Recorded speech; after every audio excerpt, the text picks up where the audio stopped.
Welcome to A edu. और ए edu के हमारे इस यूट्यूब चैनल में आप सभी का स्वागत है। तो साइंस के चैप्टर में हम लोग मानव मस्तिष्क अर्थात ह्यूमन ब्रेन के बारे में पढ़ रहे थे और ह्यूमन ब्रेन के अंतर्गत हम लोगों ने स्वायत्त तंत्रिका तंत्र को देखा। तंत्रिका तंत्र के तीन हिस्से, स्वायत्त तंत्रिका तंत्र, दूसरा परिधीय तंत्रिका तंत्र और तीसरा केंद्रीय तंत्रिका तंत्र। केंद्रीय तंत्रिका तंत्र के अंतर्गत हम लोगों ने मस्तिष्क और मेरु रज्जु को देख लिया अर्थात ब्रेन और स्पाइनल कोड। उसके बाद परिधीय तंत्रिका तंत्र के अंतर्गत जिसे पेरिफेरल नर्वस सिस्टम कहा जाता है, तो उसके अंतर्गत हम लोगों ने क्या देखा? तो उसके अंतर्गत हम लोगों ने दो चीजों को देखा। पहला तो यह तंत्रिका तंत्र जो था स्वायत्त तंत्रिका तंत्र ऑटोमेटिक, वह भी उसी का हिस्सा है। और उसके बाद हम लोग स्वायत्त तंत्रिका तंत्र को देखे जिसके दो हिस्से अनुकंपी और परानुकंपी अर्थात सिंपैथेटिक और पारासिम्पैथेटिक। तो सिंपैथेटिक का मतलब होता है, हमने बताया था, जो हृदय की गति को बढ़ाता है, और पारासिम्पैथेटिक जो हृदय की गति को कम करता है। दोनों एक दूसरे के विपरीत हैं। और हमने यह भी बताया था कि परिधीय तंत्रिका तंत्र यह मस्तिष्क और मेरु रज्जु के तंत्रिका तंत्र से मिलकर उसका निर्माण होता है। और यह जो स्वायत्त तंत्रिका तंत्र होता है तो वह स्वतंत्र होता है, फ्री स्टेट में पाया जाता है। तो चलिए अब हम लोग अनुकंपी तंत्रिका तंत्र अर्थात सिंपैथेटिक और पैरासिम्पैथेटिक, इन दोनों नर्वस सिस्टम को बारी बारी से देखें। इनके और मेन काम हमने बताया था कि इनका जो मेन काम होता है वह हृदय की गति को कम करना और हृदय की गति को बढ़ाना। और यहां पर हम लोग देखेंगे कि यह जो सिंपैथेटिक नर्वस सिस्टम होता है वह कैसे बनता है और उसका और कार्य क्या है, जबकि पारानुकंपी तंत्रिका तंत्र का कार्य क्या है और वह कैसे बनता है। तो चलिए शुरुआत करते हैं हम लोग अनुकंपी तंत्रिका तंत्र को अर्थात सिंपैथेटिक नर्वस सिस्टम को। तो सिंपैथेटिक नर्वस सिस्टम या अनुकंपी तंत्रिका तंत्र, इसका निर्माण थोरेसिक एवं लंबर तंत्रिका तंतु के द्वारा, लंबर तंत्रिका तंतु या लंबर तंत्रिका कोशिका के बारे में हम लोगों ने चर्चा कर लिया था पिछले वीडियो में, तो उसे आप लोग देख सकेंगे। तो इसका निर्माण थोरेसिक एवं लंबर तंत्रिका तंतु के द्वारा होता है अर्थात it's formation is by thoracic and lumbar nervous system. तो इसका निर्माण किसके द्वारा होता है? अनुकंपी तंत्रिका तंत्र का, तो थोरेसिक और लंबर तंत्रिका तंतु के द्वारा। It's formation is by thoracic and lumbar nervous fibres. याद रखेंगे। इसके अन्य कार्य हैं बालों को खड़ा करना, त्वचा में उपस्थित रक्त वाहिनियों का संकीर्णन। तो त्वचा में उपस्थित रक्त वाहिनियों को यह क्या करता है? तो सिकोड़ देता है, संकीर्ण बना देता है। याद रखेंगे कि इसके अन्य कार्य हैं बालों को खड़ा करना, त्वचा में उपस्थित रक्त वाहिनियों का संकीर्णन अर्थात त्वचा में जो उपस्थित रक्त वाहिनियां होती हैं उन्हें यह क्या कर देता है? तो सिकोड़ देता है। याद रखेंगे। लार स्रावन को कम करना, जो लार निकलता है बार बार उसके निकलने को यह कम कर देता है। तो लार स्रावन को कम कर देना। आंख की पुतली को फैलाना, आंख की पुतली को यह फैला देता है। कौन? तो सिंपैथेटिक नर्वस सिस्टम, अनुकंपी तंत्रिका तंत्र। स्वेद ग्रंथियों के स्राव को प्रारंभ करना, स्वेद ग्रंथियों के बहने को यह शुरू करता है अर्थात स्वेद ग्रंथियों को यह बहाने का काम करता है। उसके बाद आंत में कर्माकुंचन गति को कम करना अर्थात जो पेरिस्टाल्टिक मोशन होता है उसकी गति को यह कम कर देता है। तो आंत में क्रमाकुंचन गति को यह क्या करता है, कम कर देता है। पेरिस्टाल्टिक मोशन को यह डिक्रीज कर देता है। मूत्राशय की पेशियों को फैलाना, जो मूत्राशय होता है उसकी मांसपेशियों को, मसल को यह क्या करता है, तो फैला देता है। श्वसन की दर को बढ़ाना, श्वसन की दर को यह क्या करता है, अनुकंपी तंत्रिका तंत्र तो बढ़ाता है। रक्त शर्करा को बढ़ाना, तो ब्लड की जो शुगर होती है, रक्त में जो शर्करा उपस्थित होती है, तो उसको यह क्या करता है, तो बढ़ाने का काम करता है अनुकंपी तंत्रिका तंत्र। उसके बाद रक्त में लाल रक्त कणिका में वृद्धि करना, अर्थात खून में जो आरबीसी होता है, रेड ब्लड कर्पुकल्स होता है, उसकी संख्या को यह बढ़ाता है। रक्त को थक्का बनाने में मदद करना, तो रक्त को यह क्या करता है, थक्का बनाने में मदद करता है, क्लॉटिंग।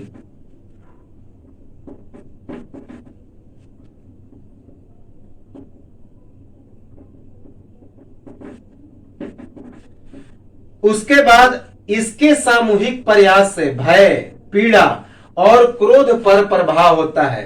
तो अनुकंपी तंत्रिका तंत्र के द्वारा भय, पीड़ा और क्रोध पर प्रभाव पड़ता है, अर्थात जब अनुकंपी तंत्रिका तंत्र का प्रभाव होता है तो इसके कारण भय, पीड़ा और क्रोध उत्पन्न होता है।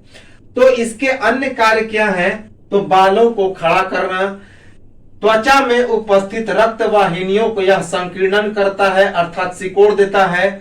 लार श्रवण को कम करना, तो जो सलीवा का एक्सपेंशन होता है, बहता है, उसको कम करता है। आंख की पुतली को फैलाना, यह आंख की पुतली को फैला देता है। स्वेद ग्रंथियों के स्राव को प्रारंभ करना, स्वेद ग्रंथियों के स्राव को यह प्रारंभ करता है। आंत में क्रमाकुंचन गति को क्या करता है, तो कम करता है। मूत्राशय की पेशियों को फैलाना, श्वसन की दर को क्या करता है, तो बढ़ाता है। रक्त शर्करा को बढ़ाता है, अर्थात ब्लड शुगर की मात्रा को बढ़ाता है। रक्त में लाल रक्त कणिका में वृद्धि करना, अर्थात रक्त में रेड ब्लड सेल को क्या करता है, बढ़ाता है। रक्त को थक्का बनाने में मदद करना, अर्थात विटामिन के की मात्रा का सबसे ज्यादा प्रभाव इसी सिंपैथेटिक नर्वस सिस्टम पर पड़ता है। हम लोग पढ़ेंगे कि विटामिन के से रक्त को थक्का बनाया जाता है, विटामिन के से रक्त थक्का बनता है। इसके सामूहिक प्रयास से भय, पीड़ा और क्रोध पर प्रभाव उत्पन्न होता है।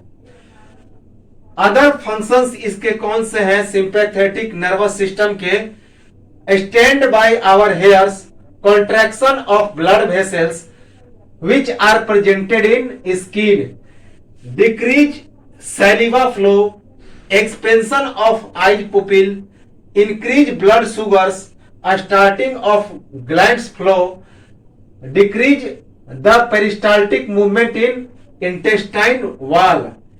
उसके बाद expansion of muscle in urinal, increase blood sugars, starting of glands flow, decrease the peristaltic movement in intestine wall, expansion of muscles in urinal, increase respiration rate, increase red blood corpuscles, it means RBC in blood, help in blood clotting thick।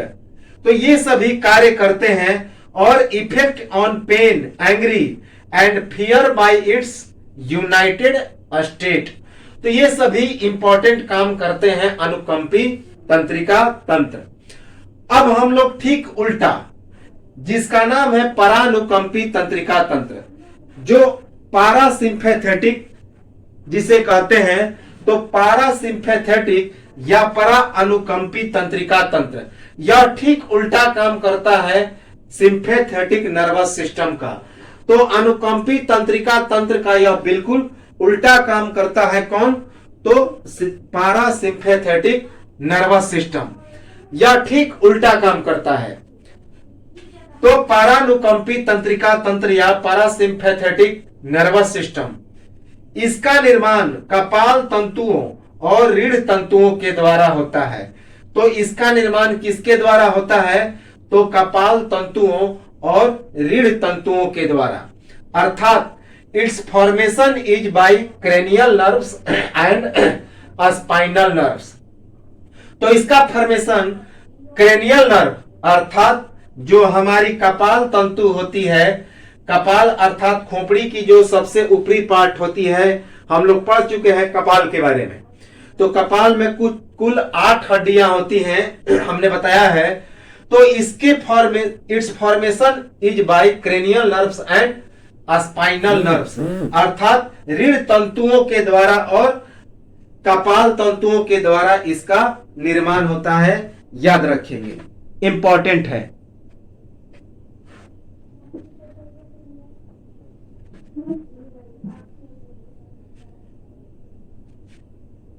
इसका अन्य कार्य है ठीक उल्टा।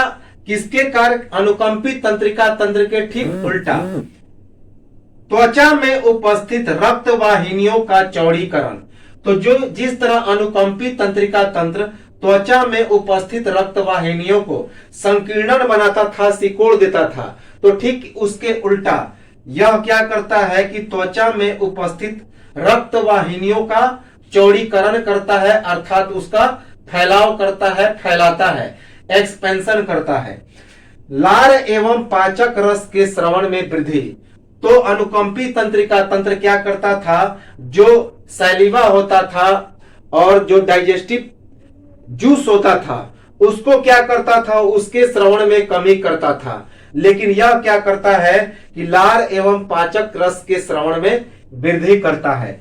आंख की पुतली का संकुचन।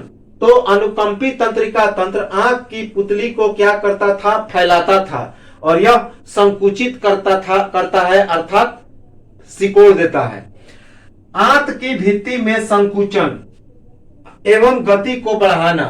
यह क्या जो अनुकंपी तंत्रिका तंत्र था वह आंत की भित्ति को क्या करता था? तो फैला देता था और उसकी जो पेरिस्टाल्टिक मोशन थी उसकी गति को कम कर देता था। लेकिन ठीक इसके विपरीत यह जो पारासिम्पैथेटिक है अर्थात परानुकंपी तंत्रिका तंत्र है, वह आंत की भित्ति में संकुचन एवं गति को क्या करता है? तो बढ़ा देता है। आंत की भित्ति को सिकोड़ देता है और पेरिस्टाल्टिक मूवमेंट को क्या करता है? तो बढ़ा देता है। इसके सामूहिक प्रयास से आराम एवं सुख की स्थिति पर प्रभाव।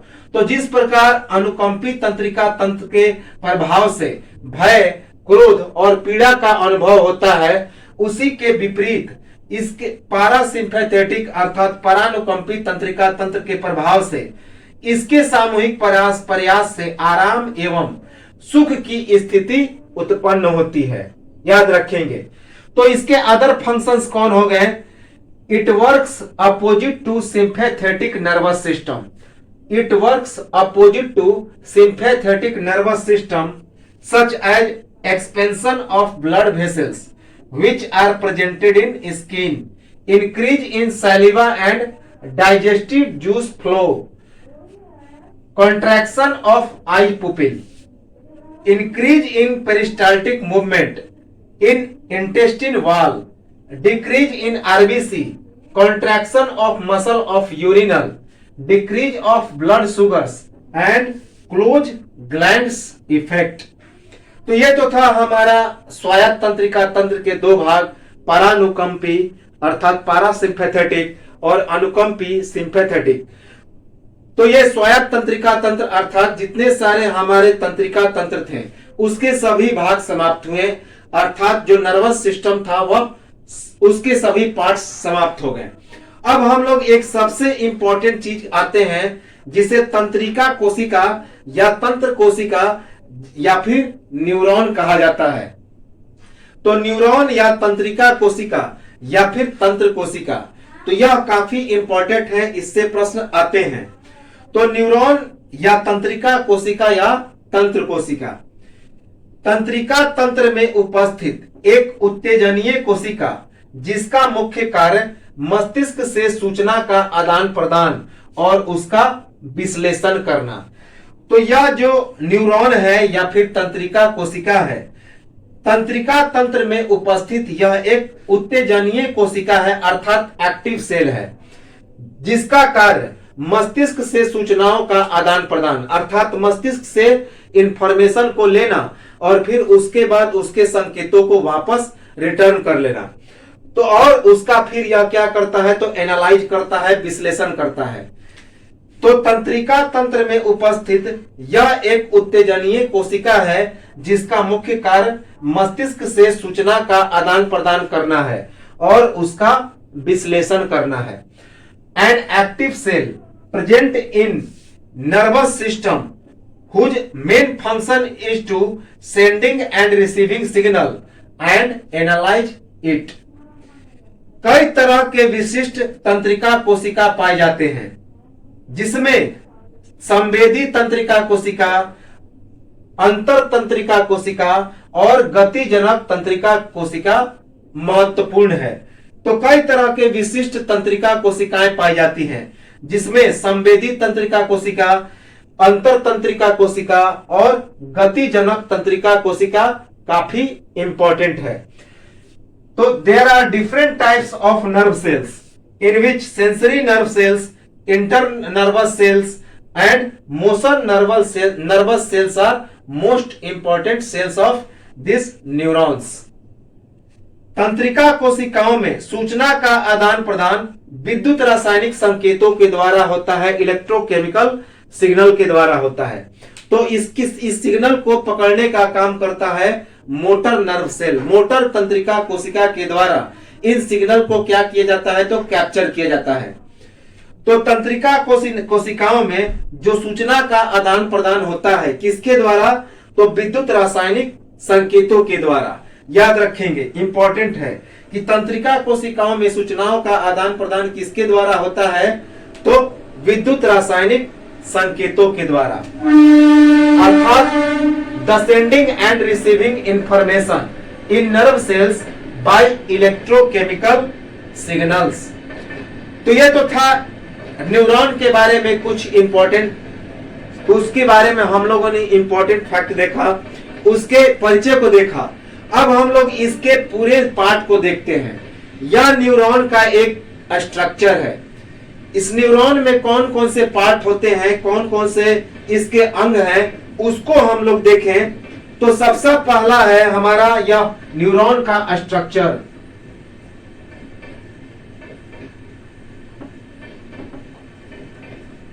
इस न्यूरॉन में कई भाग होते हैं। तो यह जो पूरा पार्ट दिखाई दे रहा है ब्रांच के रूप में, शाखाओं के रूप में, सबसे ज्यादा भाग इसी का होता है जिसे डेंड्रोइड कहा जाता है। डेंड्रोइड हिंदी में उसे द्रमिका या द्रमस्म कहा जाता है। तो द्रमिका या द्रमस्म अर्थात डेंड्रोइड, इसकी संख्या इस न्यूरॉन में सबसे ज्यादा होती है। इसके बारे में हम लोग पढ़ेंगे आगे। उसके बाद यह जो चौड़ा भाग है, इस डेंड्रोइड का जो चौड़ा तना की तरह एक भाग होता है स्टिम की तरह, उसे काय या फिर सोमा कहते हैं। काय अंग्रेजी में उसे सोमा कहते हैं। उसके अंदर में एक न्यूक्लियस पाया जाता है। यह जो द्रमिक्स होता है अर्थात और काय होता है, उसके बीच में एक सेंटर न्यूक्लियस पार्ट होता है जिसे नाभिक या न्यूक्लियस कहा जाता है। ये सभी जो डेंड्रोइड्स होते हैं ये कई पार्ट्स में डिवाइडेड रहते हैं। इनमें एक गोल आकृति की संरचना जुड़ी हुई रहती है और इन गोल आकृतियों को हम लोग एक्सॉन कहते हैं, जो कि इस न्यूरॉन का एक महत्वपूर्ण अंग होता है एक्सॉन। इसके बारे में भी हम लोग आगे देखेंगे। एक्सॉन जो होते हैं एक छोटी संरचना से जुड़ी हुई रहती है। एक्सॉन जिस तरह से सिकड़ जुड़ा हुआ रहता है छोटे छोटे जुड़ाव की तरह, तो यह छोटे छोटे जुड़ाव जो एक्सॉन को जोड़ने का काम करता है, जिसे हम लोग रैनवियर की गुत्थी कहते हैं, अर्थात नोड ऑफ रैनवियर कहते हैं। रैनवियर की गुत्थी, ये जो ज्वाइंटेड पार्ट है उसे रैनवियर की गुत्थी कहते हैं। उसके बाद जो सबसे बड़े जो हमारे एक्सॉन होते हैं उन्हें स्वान कोशिका कहते हैं, अर्थात एक्सॉन का निर्माण किसके द्वारा, तो स्वान सेल के द्वारा होता है। तो यह पूछा गया है कि एक्सॉन का फॉर्मेशन जिस सेल से होता है उसका नाम क्या है, तो स्वान सेल, स्वान कोशिका। उसके बाद इसके अंदर में कुछ छोटी छोटी केंद्राकार कोशिकाएं होती हैं, अर्थात सेंट्रल सेल होती हैं, जिन्हें हम लोग क्या कहते हैं, तो मज्जा कोशिकाएं या माइलिन कोशिका, माइलिन शीथ अंग्रेजी में उसे कहा जाता है। तो ये जो छोटे कोशिकाएं हैं, छोटे पार्ट हैं, उन्हें श्वान कोशिका, ये श्वान कोशिका है जिसे ये मज्जा कोशिका है जिसे माइलिन कोशिका भी कहा जाता है, माइलिन शीथ। और इसके टेल अर्थात पूंछ भाग में अक्ष तंतु होते हैं, एक्सन टर्मिनल्स होते हैं। तो एक्सन के पीछे भी कुछ ब्रांचेज पाए जाते हैं। तो ये जो ब्रांच दिखाई दे रहे हैं, इन्हें हम लोग अक्ष तंतु सीमा कहते हैं। एक्सन को हम लोग क्या कहते हैं, तो अक्ष तंतु।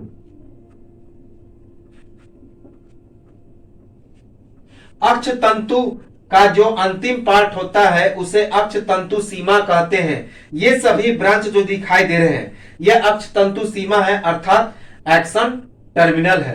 तो इन सभी स्ट्रक्चर के पार्ट को हम लोग आगे देखेंगे, सभी पार्ट्स को एक एक करके। अब हम लोग इसे न्यूरॉन के बारे में कुछ और फैक्ट देखें तो किसी चीज को छूने, ध्वनि या प्रकाश के होने पर तंत्रिका कोशिकाओं के द्वारा प्रतिक्रिया होती है एवं इनके द्वारा अपने संकेत मस्तिष्क एवं मेरु रज्जु के पास भेजा जाता है। तो किसी चीज को छूने, ध्वनि या प्रकाश के होने पर तंत्रिका कोशिकाओं के द्वारा प्रतिक्रिया होती है और इनके द्वारा अपने संकेत मस्तिष्क एवं मेरु रज्जु के पास भेजा जाता है। याद रखेंगे कि तंत्रिका कोशिकाओं के द्वारा प्रतिक्रिया कब होती है, जब हम किसी चीज को छूते हैं तो संवेदी अंगों के माध्यम से उसका सूचना हमारे मस्तिष्क तक पहुंचता है और उसको पहुंचाने का काम यही तंत्रिका कोशिका अर्थात न्यूरॉन करते हैं। और यदि लाइट आती है तो अचानक से हमारी आंखें क्या हो जाती है, तो बंद हो जाती है। तो इसका भी सिग्नल सीधे न्यूरॉन के द्वारा मस्तिष्क में पहुंचता है और मस्तिष्क से रिटर्न होता है उसका सिग्नल, संकेत भेजता है कि आप आंखें बंद कीजिए, क्योंकि सारी लाइट जब आंख में प्रवेश कर जाएगी तो आंख डैमेज भी हो सकता है, खराब भी हो सकता है। और उसके बाद मेरु रज्जु के पास भी यह सूचना पहुंचाता है, स्पाइनल कोड के पास भी यह सूचना पहुंचाता है। तो bye touching any object, light और sound, these nerve cell act and they send information to brain and spinal cord। Motor तंत्रिका कोशिका के द्वारा मस्तिष्क तथा मेरु रज्जु में संकेतों का ग्रहण। तो जो मेरु रज्जु और मस्तिष्क में संकेतों को जो ग्रहण किया जाता है, मेरु रज्जु और मस्तिष्क संकेतों को ग्रहण करते हैं। तो वह ग्रहण किस कोशिका के द्वारा किया जाता है, तो मोटर तंत्रिका कोशिका अर्थात मोटर नर्व सेल के द्वारा। तो मोटर तंत्रिका कोशिका के द्वारा मस्तिष्क तथा मेरु रज्जु से संकेतों का ग्रहण किया जाता है। तो मस्तिष्क और मेरु रज्जु के संकेतों को ग्रहण कौन करता है, रिसीव कौन करता है, तो मोटर तंत्रिका कोशिका, motor nerve cell. Motor nerve cell receive signal from brain and spinal cord. तंत्रिका कोशिकाओं से मांसपेशियों की सिकुड़न और ग्रंथियां प्रभावित होती है। तो तंत्रिका कोशिकाओं अर्थात न्यूरॉन के द्वारा ये जो मांसपेशियां होती हैं वे सिकुड़ती हैं, अर्थात जो मसल होता है उसमें कॉन्ट्रैक्शन होता है। और ग्रंथियां क्या होती हैं, तो प्रभावित होती हैं, अर्थात इन्हीं के द्वारा जो ग्रंथि होते हैं जैसे कि पिट्यूटरी ग्लैंड, अग्नाशय ग्रंथि, तो ये सभी क्या होते हैं, इफेक्टेड होते हैं, अपने कार्य करते हैं। तो तंत्रिका कोशिकाओं या न्यूरॉन के द्वारा मांसपेशियों में सिकुड़न उत्पन्न होता है, कॉन्ट्रैक्ट होता है, और ये ग्रंथियों को क्या करते हैं, तो प्रभावित करते हैं। तो तंत्रिका कोशिकाओं से मांसपेशियों की सिकुड़न और ग्रंथियां प्रभावित, अर्थात the contraction of muscle and glands effect by nerve cell. तो यह तो था हमारा न्यूरॉन। न्यूरॉन के बारे में इसके सभी स्ट्रक्चर को हम लोग आगे पार्ट में देखेंगे अगले वीडियो में। और उसके बाद कुछ फैक्ट हैं इस न्यूरॉन से संबंधित, और उसके बाद सेरिबेलम, सेरिब्रम और मस्तिष्क से संबंधित। और उसके बाद अगले वीडियो में यह मानव मस्तिष्क अर्थात जो हमारा ह्यूमन नर्वस सिस्टम है, मानव तंत्रिका तंत्र है, यह पूरी तरह से समाप्त हो जाएगा। तो एक स्क्रीनशॉट लें और बार बार इसे देखते रहें ताकि चीजें आसान हो जाएगी। और मिलेंगे हम लोग अगले वीडियो में इसके कुछ अन्य फैक्ट को लेकर, और तब तक